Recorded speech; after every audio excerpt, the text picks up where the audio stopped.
Astaghfirullah warahmatullahi wabarakatuh.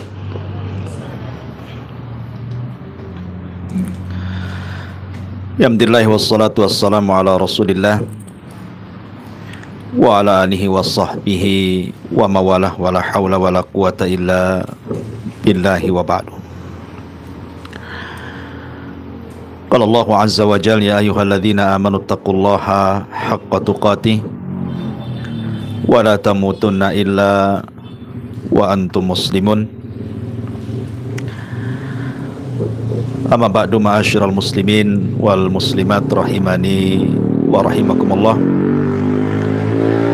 Alhamdulillah, di pagi menjelang siang ini kembali kita bisa duduk di tempat ini. Tak lupa salawat serta salam kita hadiahkan kepada Rasul kita Nabi besar Muhammad sallallahu alaihi wa ala alihi wasallam. Ma'asyiral muslimin wal muslimat dimuliakan Allah Subhanahu wa taala. Pembahasan di pagi menjelang siang ini kita akan membahas seputar al-usrah. Usrah itu artinya keluarga. Di dalam Al-Qur'anul Karim, ketika Allah Subhanahu wa taala mengatakan wa'budullaha wa la tusyriku bihi syai'an wa bil walidaini ihsana. Sembahlah Allah dan jangan sekutukan Allah dengan apapun, dan hendaklah berbuat baik kepada kedua orang tua.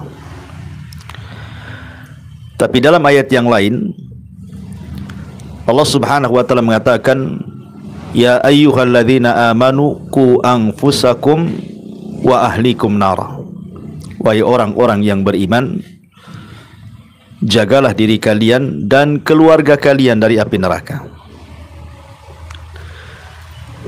Ayat yang pertama bicara tentang hak anak kepada orang tua, tapi ayat yang kedua bicara tentang hak orang tua kepada anak.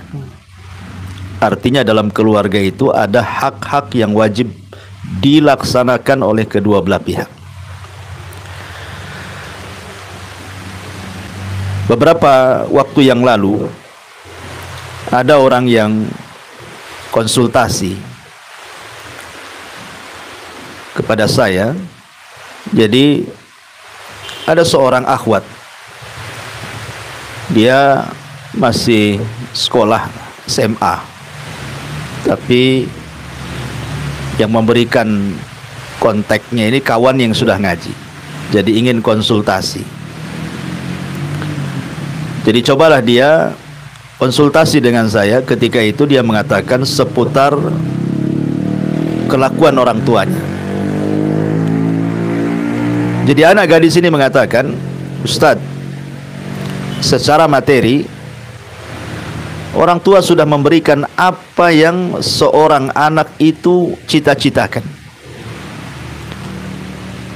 Tinggal di tempat bagus, alhamdulillah rumah saya bagus, kamar juga bagus, bahkan orang tua memberikan kendaraan lagi.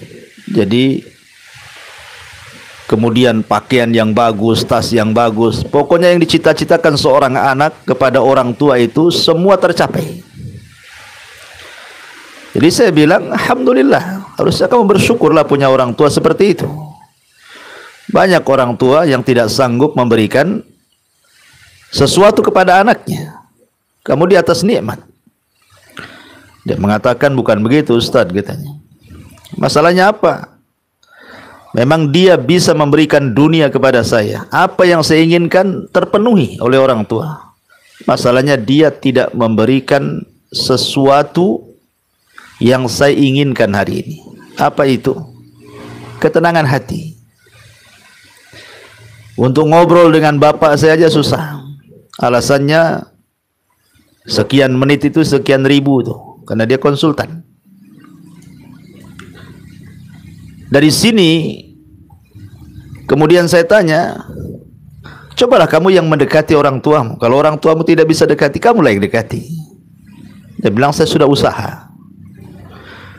Terus sekarang gimana?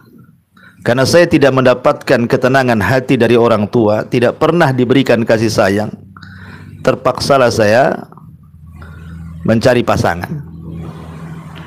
Rupanya dia punya pacar gitu ya, yang selama ini justru harusnya orang tua yang lebih sayang dengan anaknya, pacarnya pula sayang dengan dia. Bahkan akhirnya rusak. Naudzubillah, kemudian dia hamil. Jadi dia takut mau ngomong sama orang tua, ini takut. Jadi minta solusi. Ya. Begitulah pergaulan bebas. Ya saya bilang harus terus terang, nggak bisa. Orang tua harus tahu. Ya. Tapi penggalan konsultasi ini kita bisa ambil benang merahnya. Artinya ketika anak itu tidak mendapatkan kasih sayang orang tua, akhirnya dia lari mencari kasih sayang orang lain kan. Makanya kalau kita perhatikan doa yang diajarkan Allah kepada kita anak-anak untuk mendoakan orang tuanya yang sering kita hafal, di mana kita disuruh mendoa Rabbirhamhuma kama rabbayani shaghira, kan gitu. Ya Allah, berilah kasih sayang kepada orang tuaku karena sudah mentarbiah diriku. Kama rabbayani shaghira, saat aku masih kecil. Doa ini tidak ada unsur keduniaan sama sekali. Allah tidak katakan karena orang tua saya sudah ngasih makan saya, karena orang tua saya sudah ngasih pakaian saya, karena orang tua sudah ngasih rumah saya. Tidak. Tetapi karena orang tua memberikan kasih sayang kepadaku dan mentarbiah diriku saat aku kecil. Artinya pendidikan yang hakikat orang tua kepada anak itu bukan semata-mata urusan dunia, tapi ini urusan tarbiyah. Makanya tadi ayat yang pertama saya katakan, ku anfusakum wa ahlikum nar. Jagalah diri kalian dan keluarga kalian dari api neraka. Pembahasan yang kita akan fokuskan di sini adalah kezaliman orang tua kepada anak. Jadi terkadang kalau kita cerita tentang birrul walidain, sudah banyak kita mendengar, ya, banyak anak-anak yang durhaka kepada orang tuanya sehingga orang tuanya mengeluh, anak saya begini, anak saya begitu, macam-macam kan itu ya. Kebanyakan keluhan di masyarakat itu biasanya orang tua stres gara-gara anaknya, ya. Tapi kalau kita balik pembahasannya, bahwa justru hari ini banyak juga orang tua yang durhaka kepada anaknya. Bukan hanya sekedar anak durhaka kepada orang tua saja, tetapi sebaliknya. Padahal nanti pada hari kiamat, yang pertama ditanya itu bukan anak baru orang tua, tapi orang tua dulu baru anak, ya. Kenapa demikian? Karena ada hadis yang mengatakan kullu maulud yuladu alal fitrah. Setiap bayi yang dilahirkan itu terlahir Islam. Fitrah di sini artinya Islam. Kemudian Rasul mengatakan fa abawahu yuhawidanihi au yunassiranihi au yumajisani. Bapaknya yang menjadikan dia Yahudi, menjadikan dia Nasrani ataupun Majusi. Hadisnya titik sampai di sini. Tidak ada kata-kata orang tua yang menjadikan dia Muslim. Karena tidak ada bayi di dunia ini yang Nasrani, walaupun terlahir dari ayahnya yang Nasrani. Tidak ada bayi di dunia ini yang Yahudi, walaupun ibu bapaknya Yahudi. Atau tidak ada bayi yang Majusi atau Hindu, Buddha atau apalah agamanya. Semua bayi itu terlahir Islam. Artinya masih dalam kondisi putih bersih. Lah orang tuanya yang mengoret-ngoretnya, yang mengotori keputihan itu. Makanya nanti pada hari kiamat yang pertama kali ditanya itu orang tua kepada anak, bukan anak kepada orang tua dulu. Perhatikan hadis Nabi SAW yang masyhur, yang kita sering dengar. Rasul mengatakan kullukum ra'in wa kullukum mas'ul an ra'iyati. Kalian semua adalah pemimpin. Orang tua itu pemimpin bagi anak-anaknya, dan kalian akan ditanya. Artinya pertanyaan kelak pada hari kiamat, kita dulu sebagai orang tua, baru nanti anak yang ditanya, sudahkah kau berbakti kepada orang tuamu? Setelah orang tuanya baik, maka anak yang akan ditanya. Dari sini penting memahami persoalan ini. Ada satu kisah menarik. Walaupun kisah ini fihi nazar, ada beberapa kritikan para ulama, tapi masyhur kisah ini. Jadi di zaman Umar bin Khattab radhiyallahu an, ada seorang ayah mengeluh karena kenakalan anak-anaknya. Dan itu yang banyak terjadi hari ini kan. Banyak keluhan-keluhan orang tua gara-gara kurang ajar anaknya kan. Datang dia kepada Amirul Mukminin supaya anaknya dihukum. Dia mengatakan, "Ya Amirul Mukminin, saya itu punya anak durhaka kepadaku. Hukum dia," katanya. Akhirnya kemudian didatangkanlah dia dan anaknya. Kemudian anaknya ini mengatakan, "Ya Amirul Mukminin, sebelum kau menjatuhkan vonis hukuman kepadaku, berikan aku kesempatan bicara." Kata Umar bin Khattab radhiyallahu an, "Silahkan bicara." Maka anaknya mengatakan, "Ya Amirul Mukminin, saya ingin tanya kepadamu, apa tanggung jawab orang tua kepada anak itu?" Maka Umar radhiyallahu an menyebutkan 3 perkara. Kewajiban orang tua kepada anak, pertama, mencarikan ibu terbaik untuk anak-anaknya. Cari wanita saleh, atau seorang wanita cari laki-laki yang saleh. Sebagaimana hadis Nabi sallallahu alaihi wasallam, "Fadfar biddatid din taribat yadak." Cari yang paling baik agamanya. Baik seorang wanita mencari pasangannya atau seorang laki-laki mencari pasangannya, cari yang baik agamanya. Carikan ibu bapak terbaik untuk anak-anaknya. 1. Kemudian yang kedua, kata Amirul Mukminin, berikan nama terbaik untuk anak-anaknya. Jangan kasih asal-asalan nama itu, karena nama itu mempengaruhi karakter orang. Makanya zaman dulu kan kalau orang desa ke kota, malu dia kalau kenalan itu. Pasti dia cari nama orang kota yang keren, diganti namanya. Lah dalam Islam juga nama ini mempengaruhi, karena bagian daripada doa. Nama bagi anak itu bagian daripada doa, karena setiap hari orang tua memanggil dia. Kan kita sehari-hari manggil anak kita, nama anak kita. Kalau anak kita baik, kita panggil sehari-hari itu nama yang baik itu akan jadi doa bagi dia. Ya Abdurrahim, pamannya kan. Berarti kita mendoakan supaya anak kita ini penyayang, rahim, kan itu. Ya Abdurrahman, ya Abdul Ghafur, dan begitu seterusnya, atau nama-nama para nabi. Ya Ibrahim, supaya akhlaknya seperti Nabi Ibrahim, kan itu ya kan. Hari-hari kita memanggil nama anak kita. Kalau seandainya anak kita namanya aneh-aneh gitu kan, sama aja dengan mendoakan yang aneh-aneh jadinya. Makanya kemudian kata Amirul Mukminin, carikan nama terbaik untuk anak-anaknya. Kemudian yang ketiga, wa yu'allimuhul Quran. Dan seorang tua harus mengajarkan anak-anaknya Al-Quran. Maksudnya ditarbiyah kepada agama. Jangan dijejeli dunia terus gitu ya. Harus diarahkan kepada agama. Ajarkan mereka Al-Quran, sunnah Nabi sallallahu alaihi wasallam. Akhirnya anak ini mengatakan, "Ya Amirul Mukminin, boleh saya bicara?" Kata Umar, "Silahkan."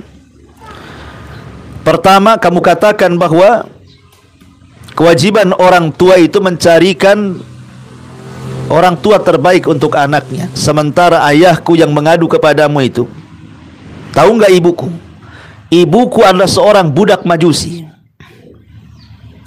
Bapakku membeli ibuku di pasar dan dia beragama majusi, kemudian digauli, lahirlah aku, katanya.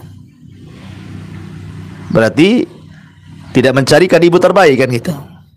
Dia malah menggauli orang majusi. Ya. Yang kedua, bapakku tidak memberikan nama terbaik kepadaku. Aku diberikan nama Ju'lan. Ju'lan ini mungkin bahasa kitanya orang yang memakan kotoran. Ya, orang yang makan kotoran yang menjijikan itu disebut Ju'lan. Asal-asalan dia kasih nama aku, katanya. Ya.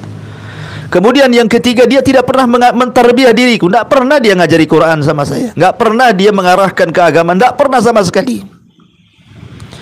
Maka Umar radhiyallahu an langsung mengatakan kepada bapaknya ini yang mengadu kepada Amirul Mukminin Umar bin Khattab radhiyallahu an, faltafata Amirul Mukminin.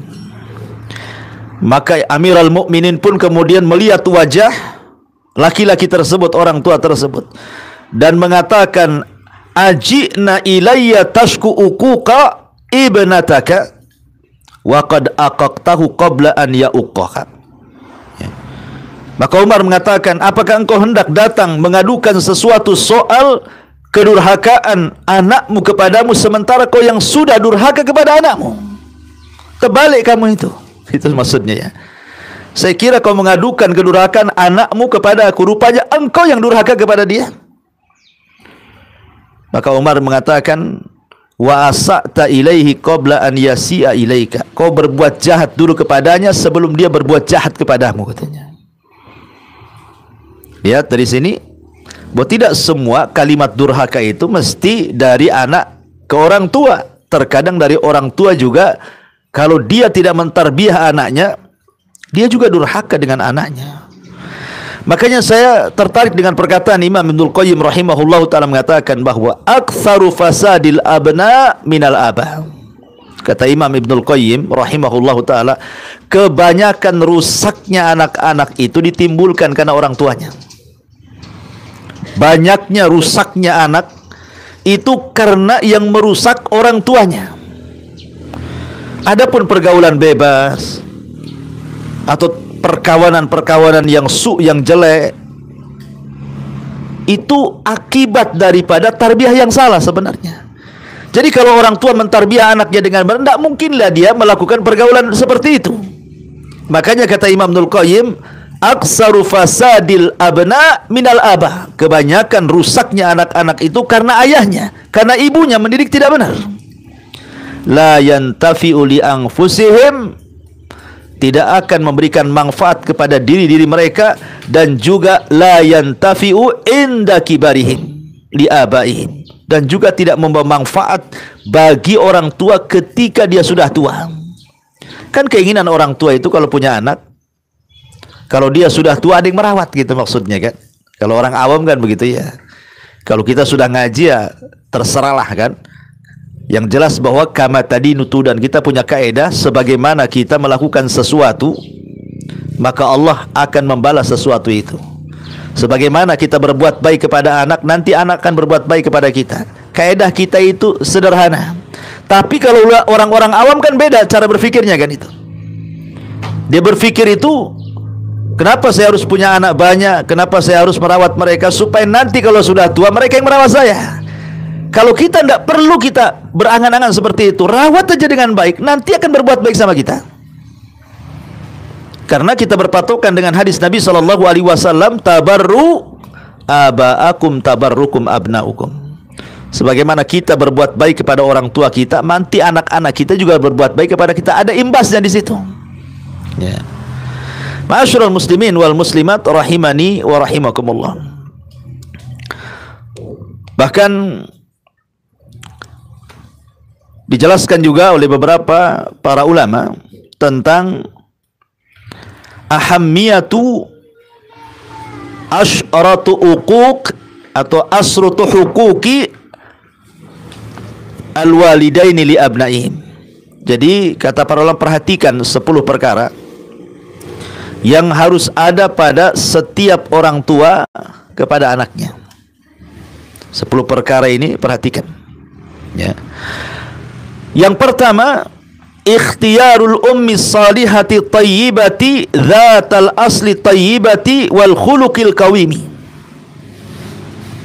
Pertama, pilihlah seorang ibu yang saleh atau seorang ayah yang saleh yang punya asal yang baik dan akhlak yang baik. Tadi sudah saya katakan perkataan Umar bin Khattab, carilah orang tua yang terbaik untuk anak-anaknya.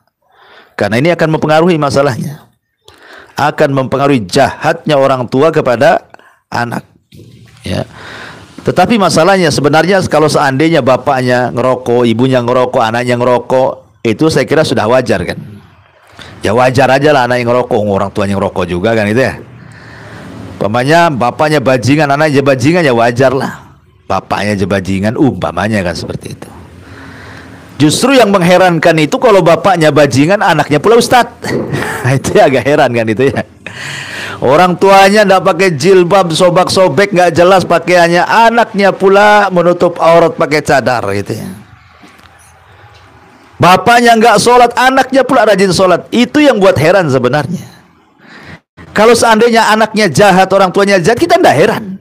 Ya memang tarbiyahnya seperti itu kan. Tetapi berapalah banyaknya orang tua yang jahat, anaknya yang baik itu?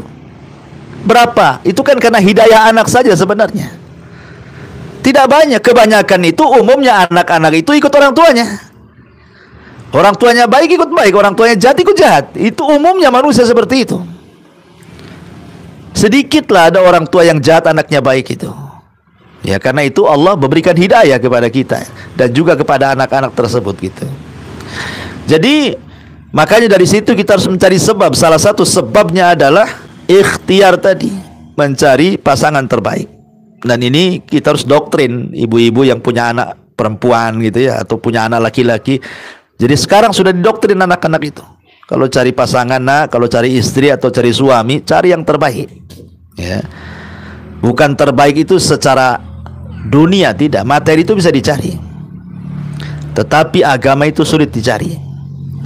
Kemudian yang kedua, tarbiyatuhum tarbiyata imaniyah.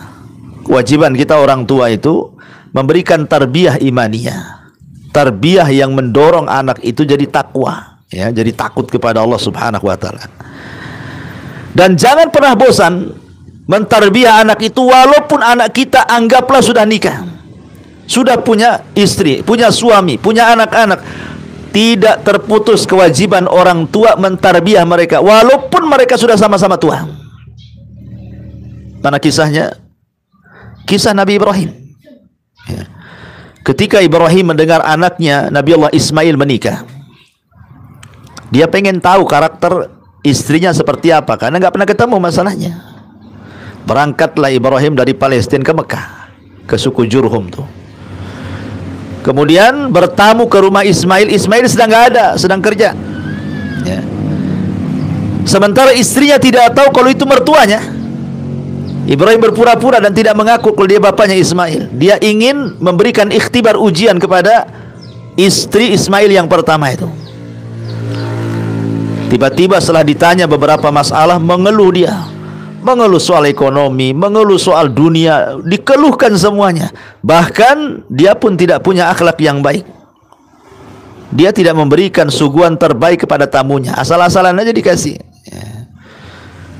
Kemudian setelah melihat akhlak buruknya istrinya Ismail ini, Ibrahim berpesan kepada istrinya Ismail ini, nanti kalau Ismail datang katakan, ghayyir atabata babik. Kemudian pergi Ibrahim. Ya. Akhirnya setelah pergi Ismail, kemudian datang istrinya, ceritalah, tadi ada orang tua datang kemari, ya saya pun mengeluhkan sesuatu kepadanya. Kata Ismail, apa yang dikatakan orang tua itu, dan ada nggak wasiat untukku, katanya. Ismail tahu itu bapaknya kan itu ya. Nggak tahu katanya, dia cuman berpesan kalau datang suamimu katakan ghayyir atabata babik, ganti itu tangga yang menuju rumah depanmu tuh. Maksudnya sudah diceraikan gitu. Nggak beres istrimu ini gitu. Dari situ Ismail menceraikan istrinya karena jelek itu akhlaknya. Ya. Artinya siapa yang menyuruh Ismail menceraikan istrinya? Bapaknya Ibrahim kan. Dari sini menunjukkan Ibrahim masih peduli dengan anaknya. Padahal sama-sama sudah berkeluarga kan. Masih memperhatikan anaknya Ismail.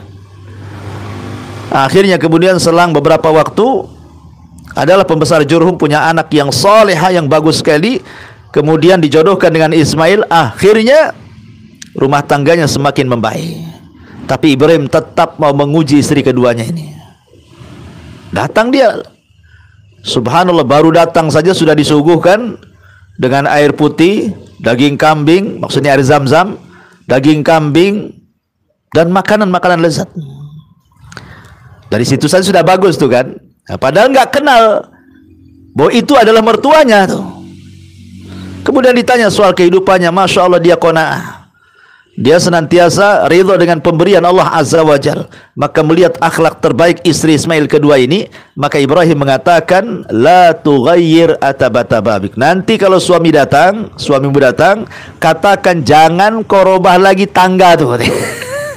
Jangan kau robah lagi tangga ke depan rumahmu itu. Biarkan tangga itu terpasang di situ, katanya. Datanglah Ismail. Kemudian wanita ini menceritakan, tadi ada orang tua begini-begini sifatnya. Ismail senyum, dia tahu itu bapaknya. Berpesan apa itu bapakku kepadaku tuh? Seolah Ismail mengatakan seperti itu. Dia berpesan, la tughayyir atabatababik. Jangan dirubah lagi tangga tuh, katanya. Akhirnya Ismail, dia meneruskan rumah tangganya dengan istri keduanya yang baik akhlaknya itu.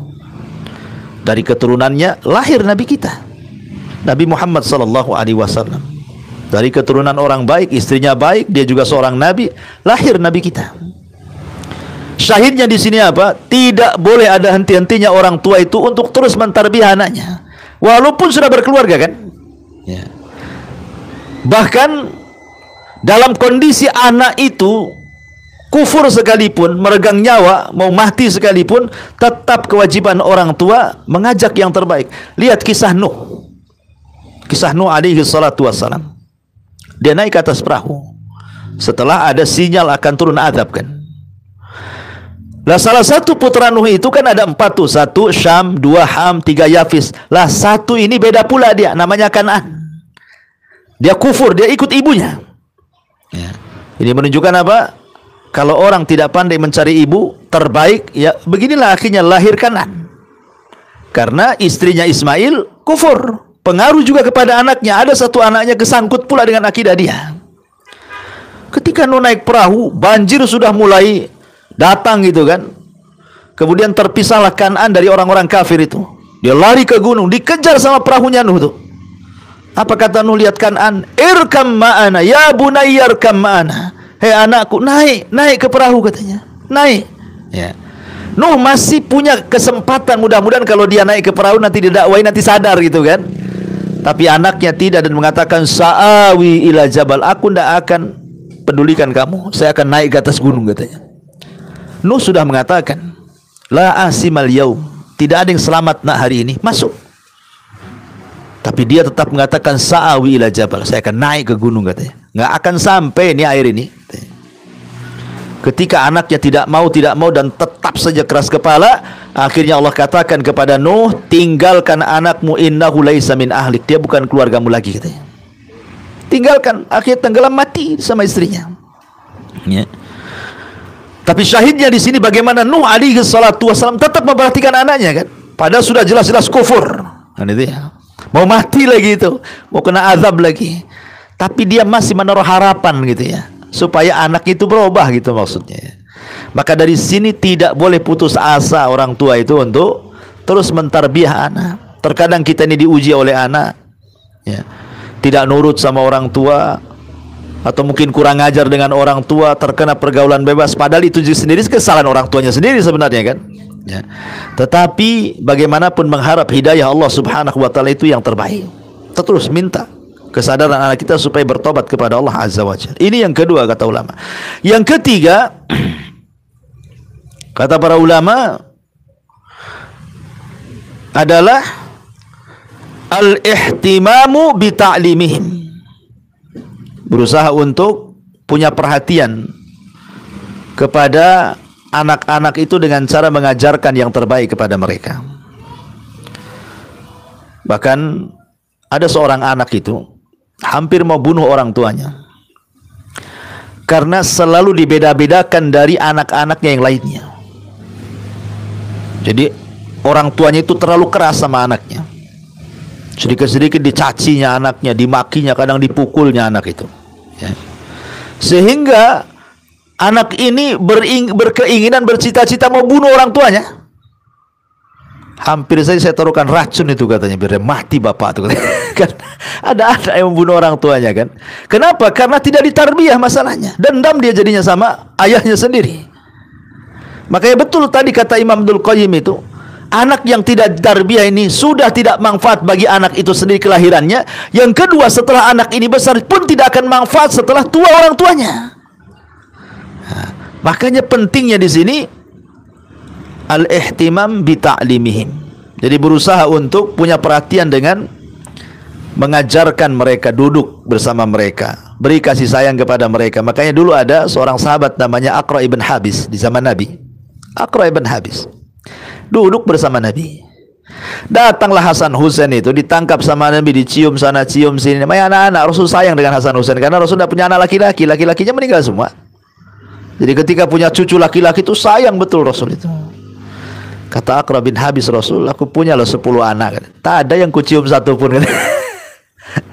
Bayangkan, aku loh punya anak 10, tak ada satu pun yang kucium katanya. Kata Rasul, jangan.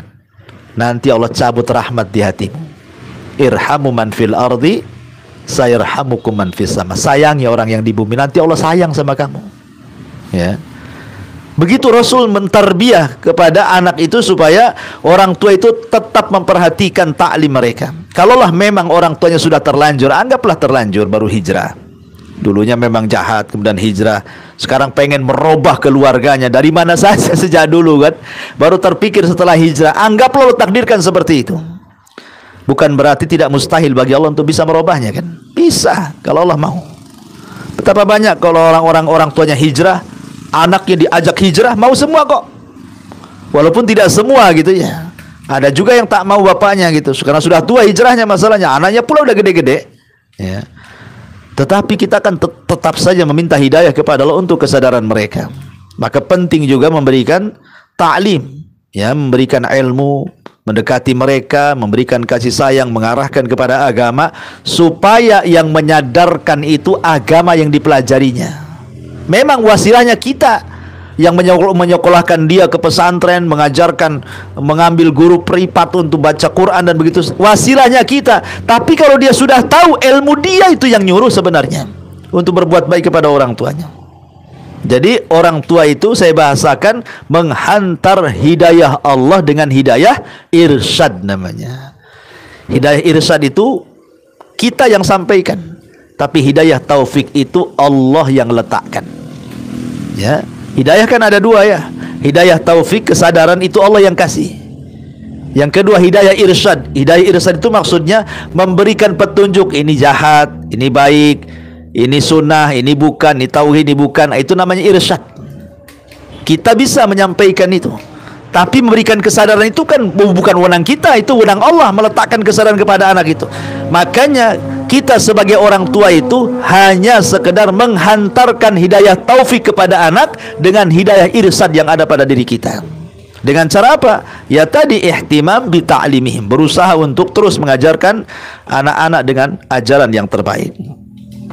Kemudian juga yang keempat, kata ulama, adalah memberikan ikhtiyarul ismil jamil. Tadi sudah saya jelaskan, memberikan nama yang terbaik kepada anak-anak. Jangan asal kasih nama saja. Ya, nama anaknya siapa? Hamimah Ustaz. Tahu Hamimah? Hamimah itu neraka yang menyala-nyala, itu Hamimah artinya. Saya kira bagus itu, karena saya tidak tahu bahasa Arab Ustaz masalahnya. Itu kan bahasa Arab, itu ada di Quran tuh katanya. Ya, asal naruh saja, nggak bisa. Tidak semua yang ada di Quran itu baik mananya kan gitu. Masa kasih nama neraka gitu ya. Ya, jadi tetap ikhtiar nama. Makanya Rasul mengatakan, berikan nama-nama anak kalian dengan nama-nama terbaik, dan sebaik-baik nama kata Rasul Abdullah dan Abdurrahman. Kenapa Abdullah dan Abdurrahman itu nama terbaik bagi laki-laki? Karena Abdullah, abdun, dinasabkan kepada Allah, dan Allah itu adalah Tuhan kita. Semua sifat mengarah kepada lafaz Allah. Semua sifat itu mengarah ke lafaz Allah. Yang 99 nama itu mensifati Allah itu sendiri. Makanya nama terbaik Abdullah, kemudian Abdurrahman itu. Dan juga bisalah mengambil nama-nama para nabi, nama-nama orang soleh yang punya arti yang baik. Karena itu sekali lagi, nama itu bagian daripada doa. Kemudian yang keenam, al-musawatu bainahum fil atiyati. Tidak boleh membeda-bedakan, memberikan sesuatu orang tua kepada anaknya. Karena ini akan menzalimi anak satu dengan yang lainnya. Dulu di zaman Nabi ada sahabat namanya Nu'man ibn Bashir. Nu'man bin Bashir ini adalah sahabat Ansor pertama yang lahir pasca hijrah dari kalangan Ansor. Tapi kalau dari kalangan Muhajirin, Abdullah ibn Zubair, bayi yang lahir pertama pasca hijrah Nabi ke Madinah. Bashir ini punya anak banyak, tapi dia suka dengan Nu'man ini dibandingkan anak-anak dia yang lainnya. Sebenarnya kalau secara kecintaan sih tidak apa-apa, orang tua tidak adil itu tidak masalah. Pamannya orang tua lebih cinta kepada salah satu anaknya karena akhlaknya, karena dia cerdas agama, karena baik sama orang tuanya, karena lembut anaknya, tidak macam-macam, tidak melawan, sehingga kita lebih suka sama dia.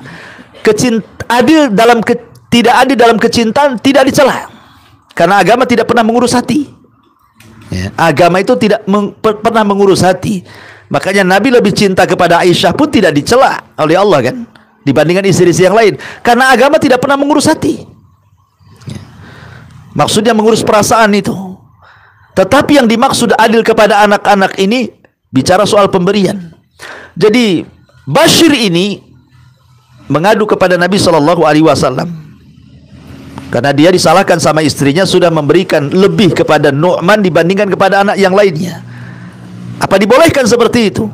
Maka Rasul marah dan mengatakan kepada Bashir, engkau sudah berbuat zalim, katanya. Kau utamakan satu anak dan kau telantarkan anak yang lainnya. Kalau engkau memberi kepada Nu'man, beri juga yang lainnya.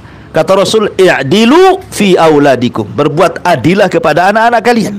Ya. Berbuat adil kepada anak-anak kalian. Dia tentu sesuai dengan kebutuhan. Sesuai dengan kebutuhan. Pamannya anak usia berapa, pamannya baru lahir 3 bulan, jangan pula diberikan lato-lato, kan tidak bisa main dia. Gitu. Jadi ya sesuai kebutuhan. Anak SMP kan beda kebutuhannya, SD beda kebutuhannya, TK beda kebutuhannya. Ya, tapi maksudnya sesuai, adil di sini meletakkan sesuatu pada tempatnya sesuai dengan kebutuhannya. Terkadang orang tua itu dalam bicara saja terkadang tidak adil dengan anak-anaknya. Dia lebih banyak bicara sama si A, sama si B jarang. Ngambeklah si B ini. Saya juga anak-anak kamu juga kan begitu. Karena dampaknya itu luar biasa. Contoh nih, Nabi Yusuf alaihi salatu wassalam, kenapa sampai dicemplungkan ke sumur tuh?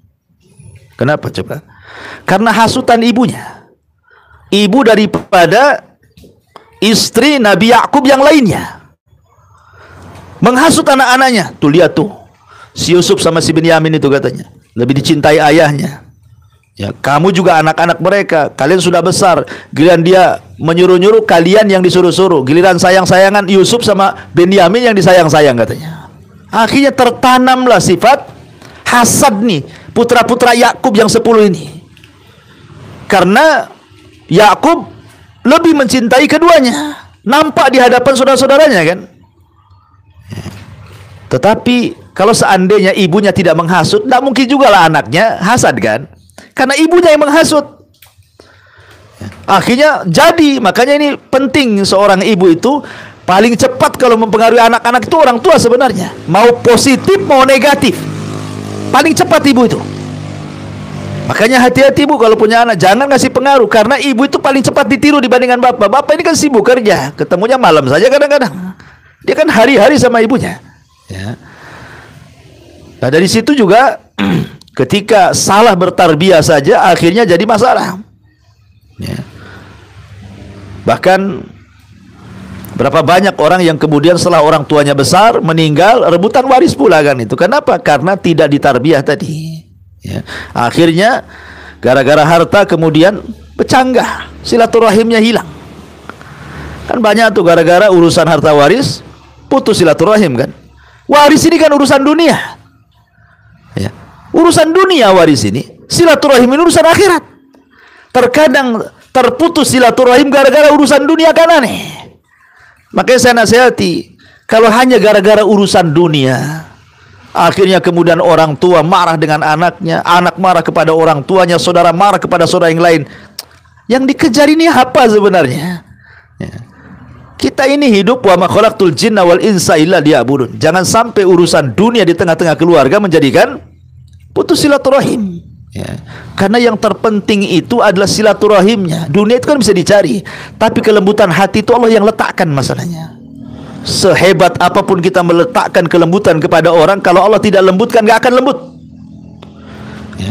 Makanya Allah mengatakan, "Lau anfaqta ma fil ardi jami'an ma allafta baina qulubihim." Kalau kau infakkan semua yang ada di bumi untuk melembutkan hati orang, Allah tidak akan kasih kelembutan. Kenapa? Walakinallaha allafa bainahum. Allah yang melembutkan hati orang. Ya, sebab kalau lembutnya karena dunia itu hanya sebatas saja. Contoh antum umpamanya sering dikasih, ya, lama-lama suka dengan dia karena dikasih. Sekali dihentikan, lama-lama hilang juga. Paling tinggi, paling mengenang, gak enak, sudah berbuat baik sama saya. Paling tinggi seperti itu, mengenang kebaikannya saja kan. Ya, tapi kelembutannya kan hilang. Kalau kemudian yang menjadikan kelembutan itu dunia hilang pula lembutnya. Ma'asyiral muslimin yang dimuliakan Allah Azza wa Jalla, intinya bahwa jangan pernah berbuat tidak adil kepada anak-anak. Kemudian aunuhum ala husnil ikhtiyari fi zawaj. Para ulama juga mengatakan usahakan juga kalau memang orang tua bisa mencarikan jodoh terbaik kepada anak-anaknya, carikan.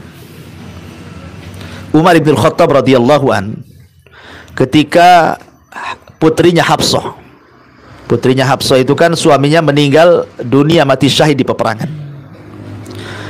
maka Umar keliling mencarikan jodoh Hafsah. Dia datang kepada Abu Bakar, ditawarkan, Abu Bakar nikah dengan Hafsah. Abu Bakar tak mau. Ya. Datang kepada Utsman, nikahilah anak saya Hafsah, katanya. Utsman tak mau. Ya. Pokoknya dikeliling tuh, sampai akhirnya dia marah dengan Abu Bakar. Gara-gara tak mau dia marah dia Umar itu. Coba ya kan. Akhirnya datang ngadu kepada Rasulullah. Rasul, masa aku nawarkan Hafsah kepada Abu Bakar, dia tak ada jawaban, katanya. Ngomonglah apa alasan yang jelas kan itu. Aku datang kepada Utsman, masihlah Utsman kasih jawaban, masih lembut lah dia. Aku pahamilah jawabannya. Ini Abu Bakar ini mana tak mau ada jawaban nih. Kemudian kata Nabi SAW, begini wahai Umar, Hafsah dia akan mendapatkan suami yang jauh lebih baik dibandingkan Utsman, kan? Dan Utsman akan mendapatkan jodoh terbaik dibandingkan kamu, katanya. Itu. Maksudnya apa? Akhirnya kan Rasul yang meminang Hafsah dan Utsman menikah dengan putri Nabi. Ya. Kemudian setelah tahu Rasul menyebut-nyebut Hafsah, kemudian Abu Bakar baru cerita, bukan saya tak mau anakmu, Nabi menyebut-nyebut nama anakmu masalahnya. Tak mungkin saya dahulukan Nabi kan. Gitu ya. Tapi syahidnya di sini bahwa bagaimana Umar itu berusaha mencarikan terbaik kan gitu ya. Sebenarnya tanggung jawab orang tua tuh. Karena pasti orang tua namanya sudah makan garam, asam macam-macam, dia lebih paham apa yang akan diarungi oleh anaknya itu seperti apa. Ya. Tapi kalau orang tuanya sudah tidak punya perhatian sama anak, ya wajarlah kemudian dia cari di Facebook, cari di YouTube, cari di Instagram, entah apa-apa. Akhirnya beli kucing dalam karung lah, dapatnya nggak jelas. Ya. Habis itu disalahkan tuh anak-anaknya. Bodoh kok, katanya. Padahal orang tuanya nggak nyarikan, anaknya sendiri bodoh-bodohkan sama orang tuanya. Ya. Makanya di sini tetap juga kewajiban orang tua kalau bisa aunhum, tolong mereka ala husnil ikhtiyari fi zawaj, carikan jodoh terbaik untuk anak-anaknya. Ya. Walaupun mereka yang akan mengarungi rumah tangga, tetapi kan orang tua paham karena dia sudah pernah berumah tangga, jadi tahu gitu ya.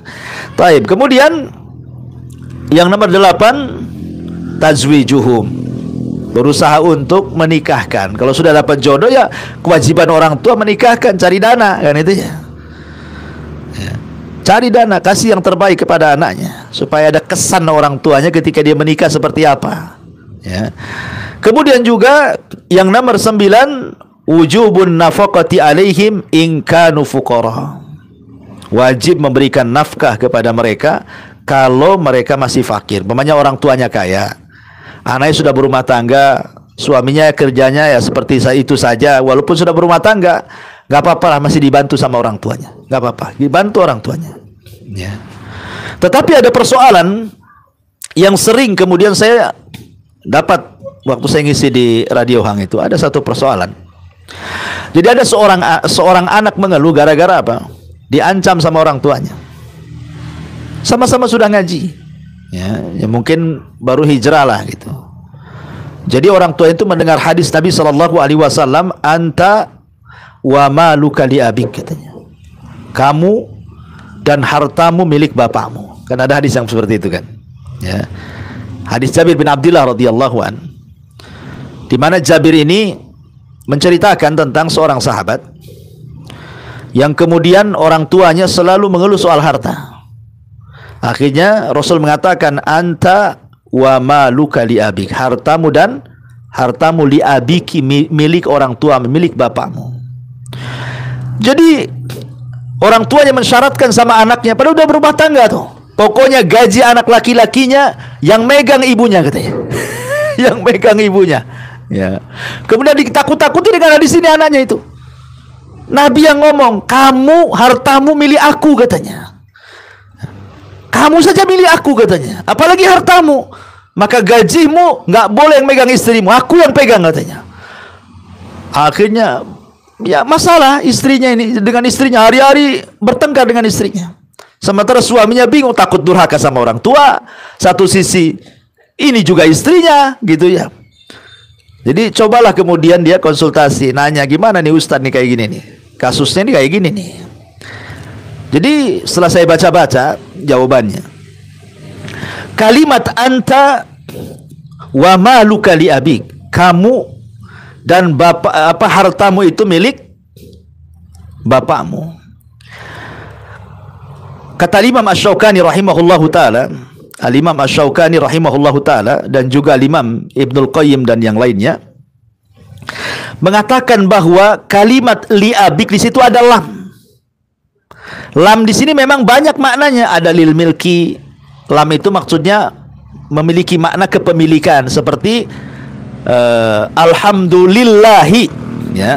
Lillah itu artinya li di sini hanya semata-mata milik Allah. Segala pujian-pujian itu hanya milik Allah, tidak berhak selain Allah dipuji. Ada maknanya lil milki, ya. Tapi ada juga makna lam itu tidak semua lil milki. Bisa saja kata Imam Asy-Syaukani rahimahullahu taala dan juga Imam Ibnul Qayyim, lam dalam hadis ini adalah lil ibahati. Maksudnya lil ibahah. Ibah itu maksudnya artinya boleh. Sewaktu-waktu orang tua boleh mengambil harta anaknya karena sebuah hajat dan kebutuhan. Sebab kata ulama, kalau lam di sini memiliki makna lil milki, kalau seandainya anaknya meninggal, berarti secara otomatis harta itu jadi warisan bapaknya. Ya kan? Itu kan harta bapaknya, karena Rasul mengatakan kamu dan harta milik bapakmu. Jadi kalau anak itu meninggal, berarti istrinya nggak dapat, anaknya nggak dapat. Oh, itu milik bapaknya kok. Jadi akhirnya nggak lurus tuh maknanya tuh. Akhirnya para ulama mengatakan yang dimaksud di situ bukan artinya lil milki, tapi lil ibahah. Boleh orang tua itu sewaktu-waktu mengambil harta anaknya lil hajah, karena sebuah kebutuhan. Karena sebuah kebutuhan saja, bukan secara mutlak kapan dia ngambil dia ambil, enggak kan itu.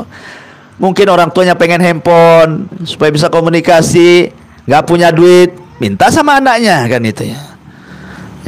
Ataupun umpamanya orang tuanya pengen apa gitu ya, ya sebut namanya kebutuhan, kan tidak setiap hari kebutuhan itu kan. Mungkin pengen beli sarung untuk sholat, pengen beli baju yang bagus kalau lebaran, ya kan sewaktu-waktu. Jadi jangan dipahami lam di situ, walaupun riwayatnya memang sahih, bukan berarti bukan sewaktu-waktu harus diambil kekayaannya, bukan begitu. Ya, ma'asyiral muslimat, yang muslimin wal muslimat rahimani wa rahimakumullah. Karena ulama itu ada juga yang kemudian memberikan syarat. Jadi ada syarat yang harus dipenuhi kapan orang tua itu boleh mengambil harta anaknya. Satu, kata ulama itu, orang tua boleh mengambil harta anaknya itu pertama yang bukan kebutuhan anaknya. Umpamanya anaknya punya mobil, kebutuhan dia Dia dari rumah ke kantor pakai mobil itu, atau motor dari rumah ke tempat pekerjaan itu motor satu-satunya. Kalau itu hajat anaknya jangan diambil. Jangan pula berdalil kamu dan hartamu milik aku. Motormu saya ambil. Nanti jalan kaki dia. Kan masalah jadinya ya. Jadi bukan hal yang sifatnya kebutuhan untuk bekerja dia, tak boleh. Ya. Kemudian yang kedua, jangan mengambil harta yang bisa memadaratkan dia. Memadaratkan dia. Contoh umpamanya jilbab, ya kan? Di anaknya yang perempuan cuma punya satu jilbab, diambil, akhirnya dia telanjang kan gitu, nampak aurat kan gitu, memadaratkan anaknya. Pokoknya apapun yang memadaratkan, kalau seandainya diminta, jangan. Itu tidak boleh. Apapun, bukan ini contoh kecil saja, ringan itu. Yang memadaratkan jangan diambil, tidak boleh. Kemudian yang ketiga tadi lil hajah, karena sebuah kebutuhan saja, bukan secara mutlak. Pokoknya kapan orang tuanya mau apa namanya uang, langsung ambil uangmu di ATM. Bapakmu nih butuh nih. Tidak seperti itu. Jadi di sini tidak benar pemahamannya bahwa karena hadis itu kamu dan harta memilih bapakmu, sehingga rekening anaknya pegang bapaknya. Stres lah sini mau belanja, asih minta sama bapaknya. Gitu kan. Maka ini juga diluruskan pemahaman yang seperti ini. Kemudian yang nomor 10, ad-du'a ulahum. Berusaha untuk mendoakan mereka, ya. Orang tua itu kewajibannya mendoakan anaknya. Makanya Rasul mengatakan la tad'u ala anfusikum wa la tad'u ala auladikum wa la tad'u ala amwalikum wa la tuwafiqu minallahi sa'atan yus'alu fiha ata fayustajabu lakum. Jangan mendoakan jelek kepada diri kalian. Jangan mendoakan jelek kepada anak-anak kalian. Jangan mendoakan jelek kepada harta-harta kalian. Kenapa? Karena kalau dia mendoakan keburukan, tepat diaminkan para malaikat, maka itu bisa menjadi sebuah kenyataan. Diijabah doanya. Ya, makanya sering saya katakan sama antum kisah tentang Imam Masjidil Haram kan. Sudes. Ma'ruf. Siapa yang tidak kenal Sudes? Ya. Imam Sudes, Imam Masjidil Haram, imam favorit satu dunia, ya, ditirukan suaranya oleh imam masjid itu, Imam Sudes itu. Salah satu biografinya dijelaskan. Namanya Imam Sudes juga manusia, pernah melewati masa-masa remaja, masa-masa nakal kan itu ya. Tapi ibunya selalu tafaul. Pentingnya tafaulnya. Tafaul artinya jangan sekali-kali melontarkan kalimat jelek kepada anak, itu maksudnya. Itu disebut tafaul. Semarah apapun orang tua sama anak itu, jangan melontarkan kalimat-kalimat jelek, apalagi doa-doa jelek, tidak boleh. Anggaplah anaknya salah, ya. Betul-betul anaknya kurang ngajar, kalau bisa jangan. Sehingga ibunya Imam Sudes ini selalu mengatakan kepada Sudes ini, kalau lagi nakal-nakalnya, kalau sudah hancur hatinya ibunya gara-gara kenakalan Sudes, dia cuma satu kalimat dia. Kalau dia ngomong lagi nakal untuk meluapkan emosi itu, idhab ilal haram, ya, fajaluhu imaman, katanya. Kau daripada nakal gini, kau pergi ke haram, Allah jadikan kau imam di sana, katanya. Itu saja kata-katanya.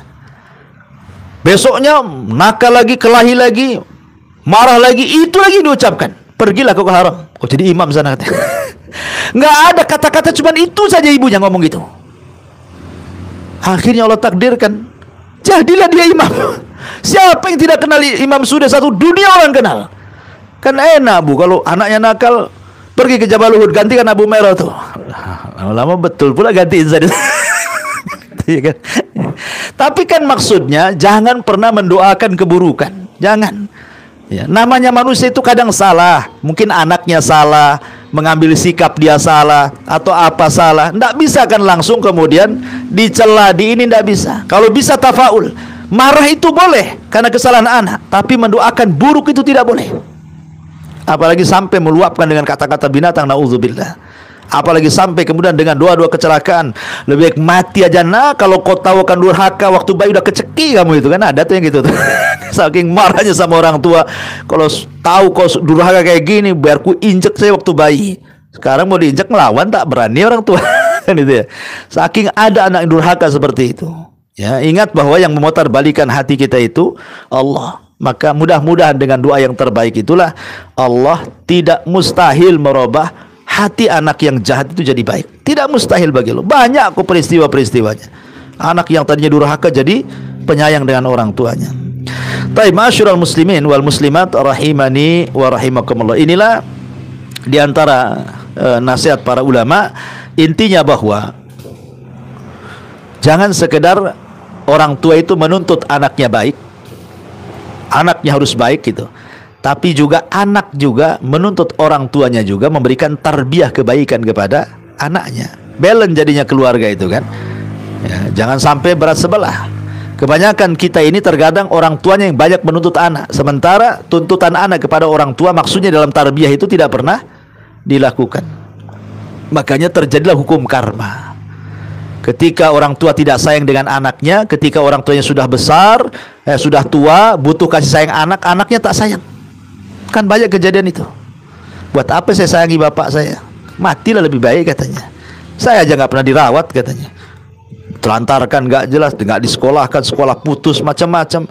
Karena saya itu pernah ada orang, alhamdulillah sudah hijrah si anak tuh. Ya. Dia ditaruh sama orang tuanya di panti asuhan sejak bayi. Ya. Dia ngomong, Ustadz, kalau saya mau ngikuti hawa nafsu saya, udah dendam saya sama orang tua itu. Apalagi saya melihat kawan-kawan walaupun sama-sama di panti asuhan, tapi sebagian mereka itu bukan dibuang kayak saya katanya. Dihantarkan baik-baik sama orang tuanya. Kadang-kadang datang orang tuanya jenguk. Saya ini kayak pecah hati saya. Ya.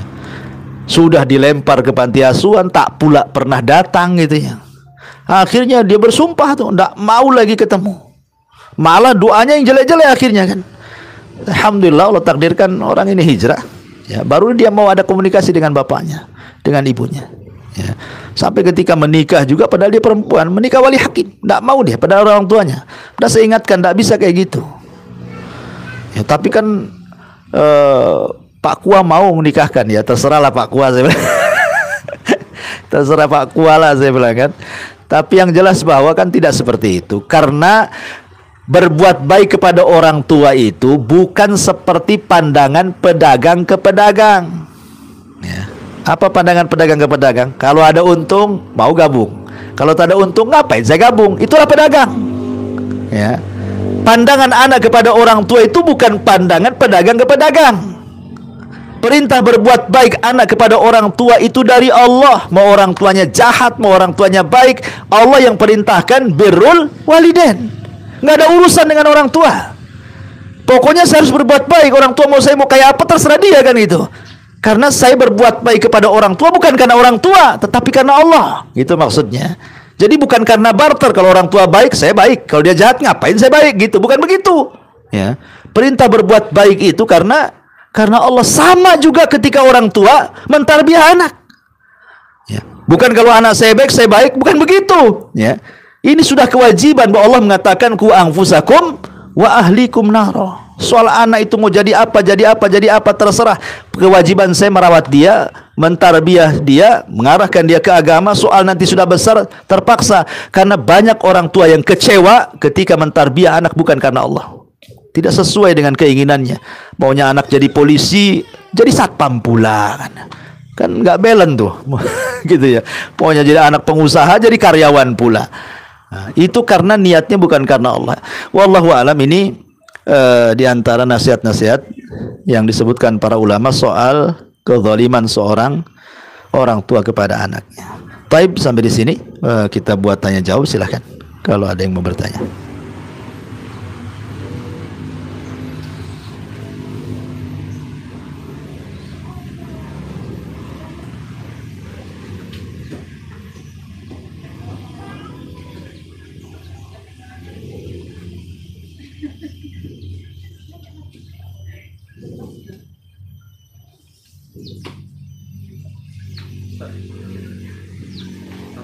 Waalaikumsalam.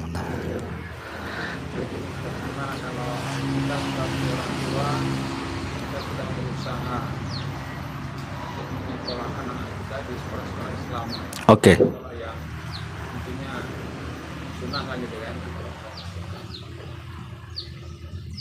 Namun usaha kita ini menemui bisa dikatakan kegagalan. Nah, jadi anak itu sudah kita sekolahkan SMP selama 3 tahun. Tiba-tiba dia tidak mau lagi melanjutkan sekolah di pesantren itu. Maunya umum. Nah, dia ingin ke sekolah umum. Iya. Dengan alasan yang berbagai macam lah. Jika kita mungkin tidak ada jalan lagi, pokoknya saya harus pindah gitu kan, dan saya pindah pondok. Sudah kita ingatkan akan kita pergaulannya tinggi kalau kamu sudah keluar dari pondok. Mas tetap juga kekeh kata orang ya, tetap ingin seperti itu, akhirnya diturutin sama orang. Nah ternyata apa yang khawatirkan orang tuanya kejadian. Iya. Jadi kenyataan, nah, si anak ini betul-betul bergaul kepada teman-temannya yang lama, yang Taib. kan tidak di sekolahkan di pondok pesantren lah gitu kan. Iya. Yang akhirnya anak ini ya sholat pun sudah tinggal. Bolong-bolong. Gimana kita orang tua gitu. Iya, iya. Ya, alhamdulillah. Di dalam Al-Qur'anul Karim ketika Allah bicara soal anak, anak itu ada 4 kriteria. Anak itu ada 4 kriteria. Itu berdasarkan nas Quran. Pertama, Allah mengatakan dalam Al-Quran, al-malu wal banun zinatul hayatid dunya. Anak dan harta itu terkadang menjadi zina. Zina itu artinya kebanggaan. Banyak orang tua bangga dengan anaknya kan. Nggak disuruh cerita, cerita dia. Saya nggak nanya anakmu, dicerita ulah anaknya. Ya, karena terkadang anak itu jadi kebanggaan. Imma bangga soal urusan keduniaan, atau bangga soal urusan keakhiratan. Kalau urusan keakhiratan masih mending lah kan, bangga anaknya hafal Quran, wajar orang tua kan. Berarti kan menjadi penyejuk mata tuh. Bangga kalau anaknya itu jadi ustadz, ya. Atau walaupun tidak jadi ustadz, tidak hafal Quran, tapi alhamdulillah anak saya baik sama orang tua, nurut kan itu ya. Atau masalah keduniaan. Oh, anak saya alhamdulillah sudah di Jakarta, gajinya sekian. Padahal nggak ditanya, itu cerita sendiri tuh. Ya karena anak itu zina, terkadang jadi kebanggaan, jadi pajangan orang tua. Dan memang orang tua begitu, dia akan menceritakan anaknya. Mau ceritakan anak tetangga tidak mungkin lah. Dia ceritakan anaknya lah. Mau anaknya jelek, mau anaknya baik pun tetap diceritakan anaknya. Ya. Ya, karena kriteria anak itu yang pertama terkadang menjadi zina, kebanggaan orang tua. Yang kedua, Allah mengatakan dalam Al-Quran, innama amwalukum wa auladukum fitnah. Terkadang harta dan anak-anak kalian menjadi fitnah, menjadi ujian bagi orang tuanya. Seperti yang Anda tanyakan tadi, sudah disekolahkan baik-baik, dipesantrenkan baik-baik, dicarikan guru ngaji baik-baik, diajak ke pengajian-pengajian, sudah upaya, sudah usahalah orang tua tuh. Tapi memang Allah hendak menguji kesabaran orang tua kan. Dibuatnya anak itu jahat, sabar nggak orang tuanya? Kan itu ya. Berarti anak itu sengaja dijadikan ujian untuk memberikan kesabaran kepada orang tuanya. Lebih telaten lagi, lebih banyak lagi doa. Kalau Allah takdirkan seperti ini, solusinya hanya 2. 1, ketuk pintu langit. Bagaimana caranya mengetuk pintu langit? Berdoa. Ya, doa itu mengetuk pintu langit. Kita saja nih, kalau saya nggak suka dengan antum, hari-hari saya datang pagi, siang, sore, pagi, siang, sore, 1 minggu saya ketuk pintu antum, dibuka nggak tuh? Bising lah antum, pasti dibuka juga. Walaupun nggak suka, pasti dibuka. Ngapain nih orang ini, saya nggak suka kok, asli ketak-ketuk-ketak. Nggak mungkin antum jalan dari belakang tuh setiap hari kan gitu. Lama-lama emosi juga lah, dibuka juga pintunya kan. Itu kepada manusia gitu maksudnya. Itu bisa terjadi. Walillahi matsalul a'la. Walaupun mungkin Allah itu tidak suka dengan kita karena kurang amalan. Tapi kalau orang berdoa, Allah itu lebih sayang dibandingkan kita dengan anak kita. Nanti Allah buka tuh pintunya. Doa kita akan naik. Cobalah ambil waktu-waktu yang mustajab. Ya, sepertiga malam akhir setelah doa dan setelah adzan dan qomat, setelah asar hari Jumat, setelah wudu ketika ada hujan turun rahmat. Ambil waktu-waktu yang mustajab doa. Terus ketuk pintu langit itu. Nanti Allah akan ijabah. Kalau hari diketuk pintu langit, masa Allah dibiarkan saja orang ini? Ketuk pintu langit. Yang kedua, doa ini tidak akan berfungsi kecuali harus mencari sebab. Selain kita terus mengetuk pintu langit dengan doa, cari sebab. Terus jangan berhenti nasihat. Jangan berhenti nasihat. Karena orang tua itu punya kekuasaan di dalam rumah.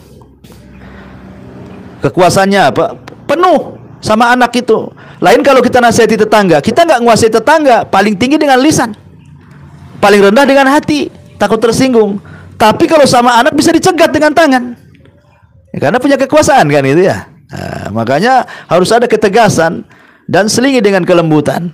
Memberi nasihat kepada anak, jangan waktu dia sedang berbuat maksiat. Terkadang habis maksiat memang kita nasihati, sama-sama keras jadi dia.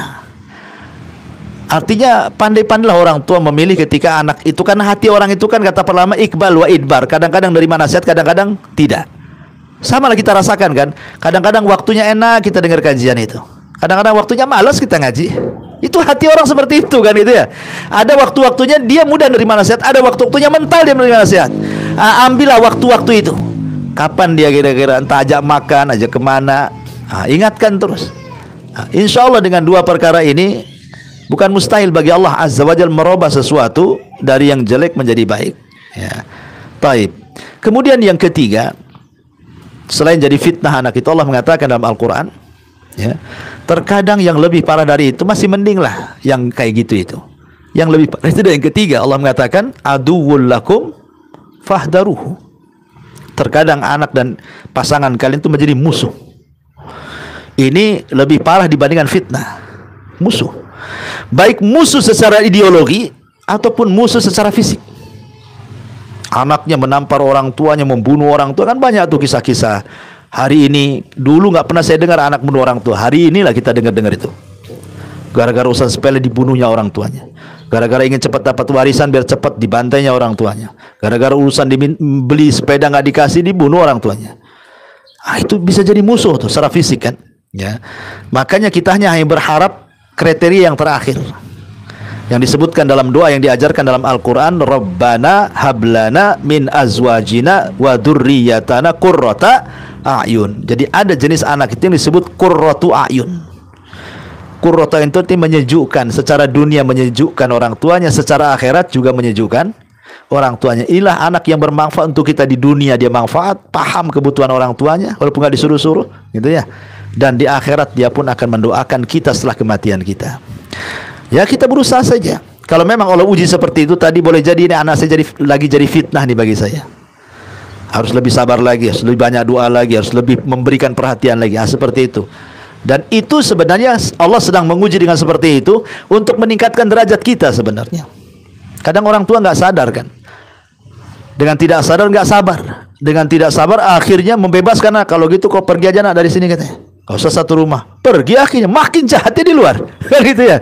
Kan ada orang udah lepas kontrol kan. Nah kalau gini jangan anggap abimu bapakmu. Wah, langsung main gitu. Kau pergi dari sini, angkat kaki, angkat koper, jangan balik katanya. Akhirnya betul-betul anak tanggung, nekat keluar dia. Kan ya, baru nyesel orang tuanya. Nah, jadi mungkin itu sebuah ujian bagi Allah Azza wa Jalla. Banyak berdoa saja. Kalau toh memang tidak sadar secepatnya, pasti Allah itu ketika mengijabah itu kan ada rentan waktu. Ya, itu dikembalikan kepada kedekatan kita dengan Allah Subhanahu wa taala. Wallahu a'lam. Ya. Ya, saya kira cukup ya, udah jam 11 lebih. Subhanakal bihamdika, asyhadu an la ilaha illa anta astaghfiruka wa atubu ilaik. Allahu ta'ala. Assalamualaikum warahmatullahi wabarakatuh.